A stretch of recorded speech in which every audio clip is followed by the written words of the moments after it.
सोचिए, एक अकेली विशाल पार्टी जो पूरे देश पर हावी थी, वो आज दर्जनों प्रतिस्पर्धी आवाजों वाले एक लोकतंत्र में कैसे बदल गई। चलिए, आधुनिक भारतीय राजनीति के इसी दिलचस्प सफर को समझते हैं।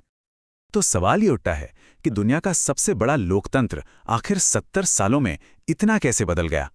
ये सिर्फ एक ऐतिहासिक सवाल नहीं है, बल्कि ये समझने की कोशिश है कि हमारी राजनीति अपनी शुरुआत से लेकर आज के इस जटिल सिस्टम तक पहुंची कैसे। देखिए, आज़ादी के बाद दशकों तक भारतीय राजनीति की तस्वीर कुछ ऐसी ही थी। इसे एक दलीय प्रभुत्व का युग कहा जाता था, जहां कांग्रेस पार्टी का दूर दूर तक कोई विकल्प नजर ही नहीं आता था। और अब जरा आज की तस्वीर देखिए, एकदम अलग है ना। ये एक जीवंत प्रतिस्पर्धी बहुदलीय प्रणाली है, जहां सत्ता के लिए कई दावेदार मैदान में हैं। तो फिर सवाल ये है कि एक पार्टी के राज से इस मल्टी पार्टी सिस्टम तक का सफर हमने तय कैसे किया। आइए, इस बदलाव के जो सबसे अहम पड़ाव हैं उन्हें एक एक करके समझते हैं। हम अपनी कहानी को 5 हिस्सों में देखेंगे।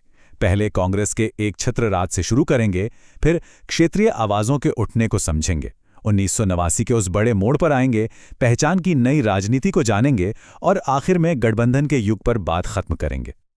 तो चलिए, कहानी शुरू करते हैं आजादी के बाद के उस दौर से जिसे कांग्रेस प्रणाली के नाम से जाना जाता था।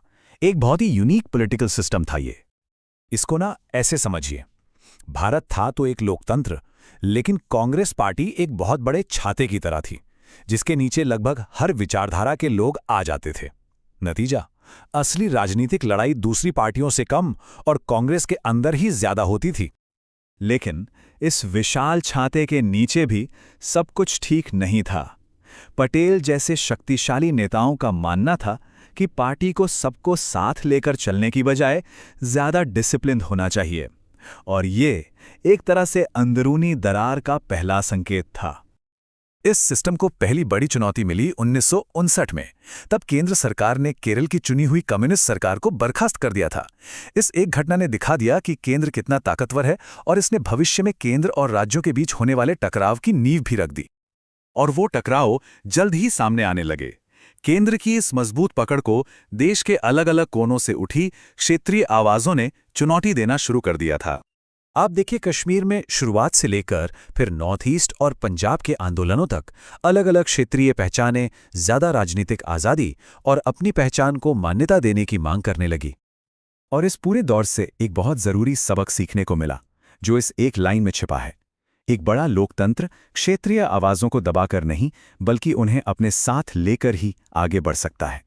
ये जो अलग अलग जगहों पर तनाव सुलग रहे थे, वो 1980s के दशक के आखिर में एक बड़े धमाके की तरह सामने आए। ये वो दौर था जिसने भारतीय राजनीति की दिशा हमेशा के लिए बदल दी। साल था 1989। इस चुनाव ने सब कुछ बदल दिया। पहली बार किसी भी एक पार्टी को बहुमत नहीं मिला। अब सरकार बनाने के लिए पार्टियों को एक दूसरे से हाथ मिलाना पड़ा, और बस यहीं से गठबंधन की राजनीति का दौर शुरू हो गया।